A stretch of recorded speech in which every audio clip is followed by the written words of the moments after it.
Welcome to the Be Real podcast with your hosts, Joe Cebula and Bobby Maximus. Bobby, I know last weekend you were out in LA for the Fit Expo. It was a pretty awesome event. Why don't you tell people what it's all about and maybe what some of your biggest takeaways were? Yeah, so first of all, for people that haven't heard, the Fit Expo is a fitness convention. Like essentially, everyone's heard of Comic-Con, right? Mm-hmm. It's that, but with a fitness twist. So you have the biggest, the best, the most popular fitness influencers in the world come in for the event. You've got all kinds of supplement companies. You have all kinds of gear companies, people selling plates and barbells and, all kinds of things like that. But it's everything fitness. And it's a great experience. I absolutely love going to the Fitness Expo. I get to see all kinds of like-minded people from, all over the world. But the other thing I love is it puts the entire fitness industry on display in full force. There's no algorithm protecting you. Right. There's no you can't follow who you want to follow. You get everything shoved in your face.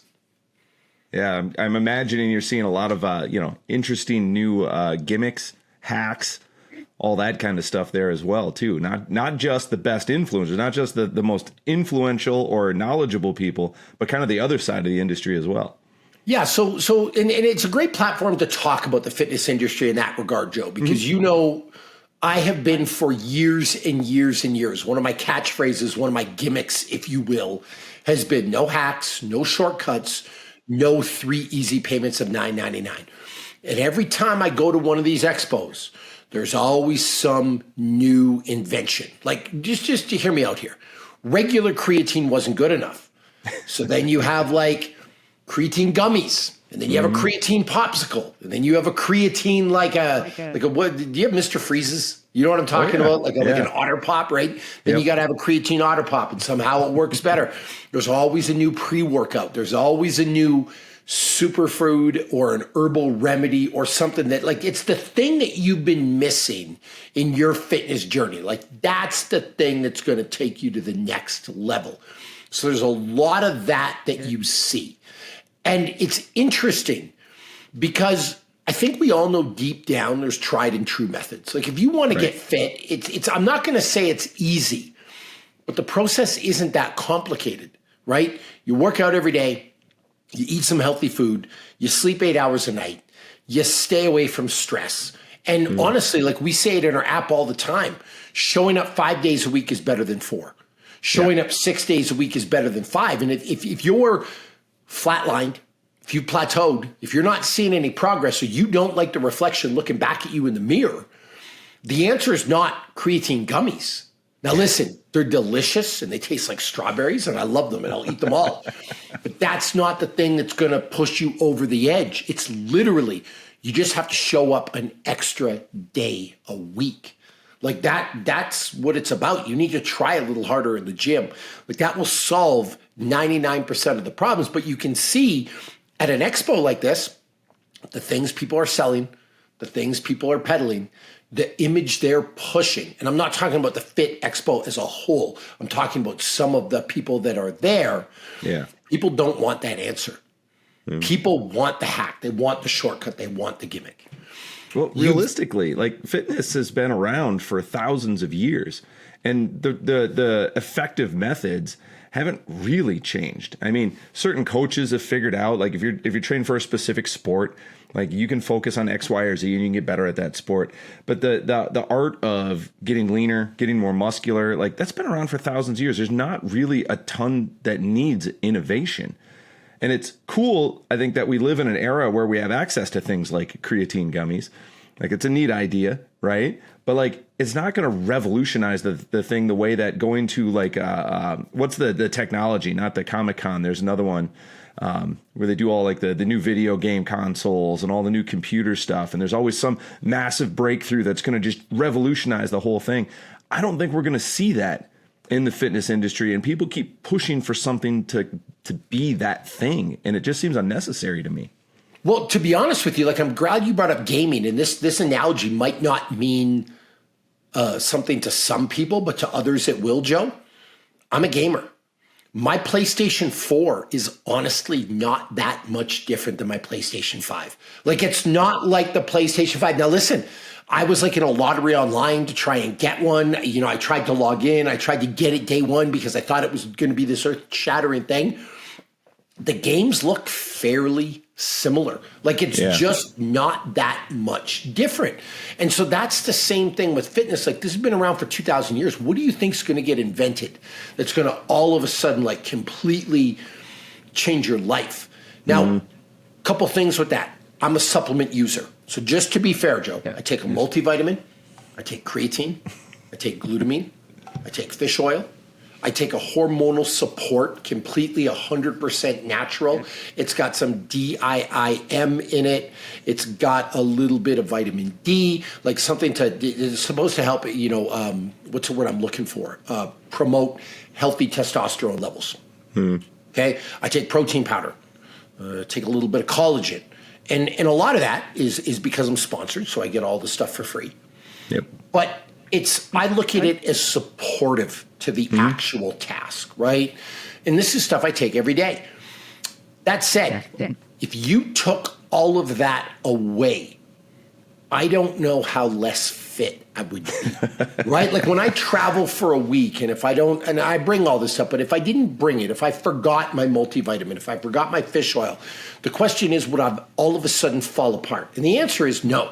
Yeah. Like the core of my program, 98% of it is the nutrition, the working out, the sleep, the stress relief, the stuff like that. Like it's not these other auxiliary things that are making a huge, huge difference. Like whether I have a protein bar this afternoon or not, that's not going to make or break my fitness level. But that's what the fitness industry would have you believe. Now, are there things that can do that? Yes, TRT will work, HRT will work, steroids and PEDs will work. I'm not on any of that stuff. I never have been. I used to say at seminars, if you want a complete list of supplements that do what they promise to do, you just got to go look at the banned substance list from the Olympic Committee. Yeah, if it's banned, it's probably going to work. Like a lot of people don't realize this, caffeine is a real ergogenic. Yeah. Like it gives you energy, it eases the feelings of fatigue, and caffeine at a certain level, like you have a certain amount of caffeine floating around in your blood, you will fail an Olympic drug test. Like you can't go have 19 Starbucks coffees before an Olympic event because you will fail a drug test. So caffeine's generally regarded as a true ergogenic, and it is effective. But again, if you took all my caffeine away, Joe, and that's something that works, it's not like I'd all of a sudden be unfit. And even when you look at the stuff like PEDs and hormone replacement therapy, here's the other kicker with that. I've been a fairly big opponent of that stuff. And it's for most people. Like in 99% of the cases, I don't think it's necessary. There are some people that are on stuff that I can make the case that it's totally 100% okay. So I try not to judge. But even in the case of somebody that's on that stuff, you still got to do the work. You can't just inject your testosterone and human growth hormone and expect to look like Arnold Schwarzenegger. Yeah, it's not the super soldier serum, right? Like you still have to go to the gym, you still have to train, and you still can't just eat like an asshole. No, and there are some fitness influencers, and I respect them, that are very open about their PED use. Like that's always been my big thing, Joe. Be honest about what you use and be honest about what you do. If you can do that, I respect your decision. And there are a bunch of people that are openly on stuff, but you know what else they do? They work out like savages. They're not just taking this stuff and looking like that. And so even with that, there's no such thing as a free lunch. But back to the fitness expo, it's interesting, the dichotomy or the opposites, if you will, of the quick fix, the magic supplement, the pill. Last year it was turmeric. This year it's garlic. The next year it's like eucalyptus oil in the sauna. Like whatever the thing is, right? Like that's the thing that's for sale. The dichotomy of that. But then when you listen to some of the influencers talk, and it's always the same message: mental health, fitness, eating right, dialing in your sleep. Like it's right there in front of you, the answers that you're looking for. You just want to believe it's that box of protein popsicles that you're going to buy that's going to make you more fit. And I'm not picking, Joe, to be clear, I'm not picking on any one product. Like there are protein popsicles I love. There are protein Otter Pops I love. There are protein bars that I love. There are, like certain types of like spice that I put on my food that I absolutely love. There's protein popcorn that I love. Like there are these products that I'd love to eat them. Like we were talking about the Quest chips. Yeah. I enjoy a bag of Quest chips from time to time. They're really tasty. They're loaded with protein. My only complaint about them is they're like $9 a bag. Like bring the price down or sponsor me or something. But like I enjoy that stuff. But again, I'm also not under the impression that that's the thing that's going to make or break my fitness level. Yeah, it's just I feel like so many of these products aren't. They're not a fix. They're like a slightly better option than just like good old-fashioned tortilla chips, right? Yes. Like it's a better option for a snack, but like you really shouldn't be snacking anyway. That's exactly it. But Joe, it's funny how we get lured into believing that that's the thing we need. You know, it's actually a great example for this, the ski erg. So in 2008 or 2009, Concept 2 invented this machine called a ski erg. It's like the rower. It's built on the same platform, but it's a ski machine. And they sent me one of the very first ones to test out. I didn't know you back then, but they're like, hey, can you try this out? Try to break it. What do you think? So I started using the ski erg all the time. I set all kinds of world records in the ski erg for whatever that means. I hold a world record that nobody really cares about, but I had all the records. And I was on this thing all the time. And people would literally email me. This is when I was running Jim Jones, and they would say, I don't have a ski erg. How can I get fit? I don't have a ski erg. Do I need one? I don't have a ski erg. What do I do? And I'm like, well, this was just invented 2 minutes ago. Like, what did you think I did for the past 15 years? Yeah. Like when I was in the UFC in 2006, there was no ski erg. It's not like I was unfit. In fact, I was regarded as one of the more fit competitors. The ski erg wasn't making or breaking me. Another cardio machine I love, the Jacob's Ladder. Mm-hmm. The step mill is another fantastic one, but I don't have access to these at my gym. It's not like I'm unfit, Joe. Like I don't even have a treadmill at my gym. I use rowing machines and ski ergs, but it's not like I'm missing out on the treadmill. You know what I'm saying? It's not that little thing that's going to get you fit. And that's what the Fit Expo really, really put into perspective to me, right? You've got the gimmicks, you've got the fads, you've got the people trying to sell stuff. But then you've got some of the influencers that the message is the same no matter who you're dealing with.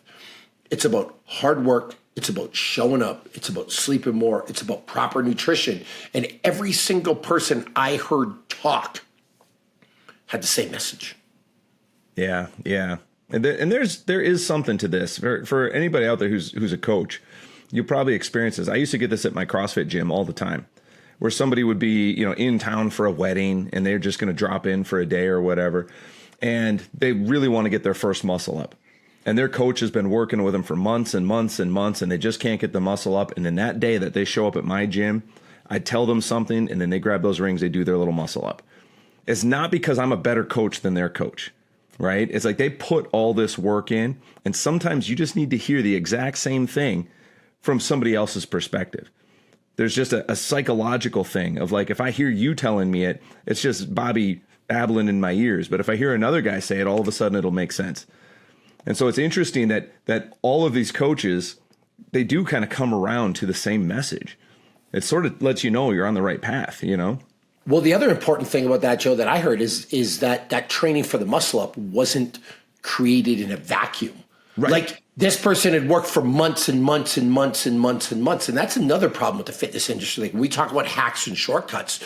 Like you want Lance Armstrong's, if you're a cyclist, you want his 6 weeks before the Tour de France. Yeah. You want Eddie Hall's deadlift program leading up to his all-time world record of 1,200 pounds. I think Hafthor Bjornsson beat it and hit 1,201 or something like that. Yeah, but it's spurious. you want that thing, right? You want that 6 weeks before. But what you're not taking into account is what happened the decade before that. Because you can't just you just can't just take that 6 week. People ask me this all the time when I'm doing the lives on YouTube. They're like, hey, what workout did you do today? And I'm like, well, that's great. And you want to learn from me. And I totally get it. But what matters more than the workout I did today is probably what I've done consistently for the last 10 years. Like, if you don't, we should have put this that, on a t-shirt, Bobby. You're not 6 weeks away from being Eddie Hall. right? Like that's 100% true.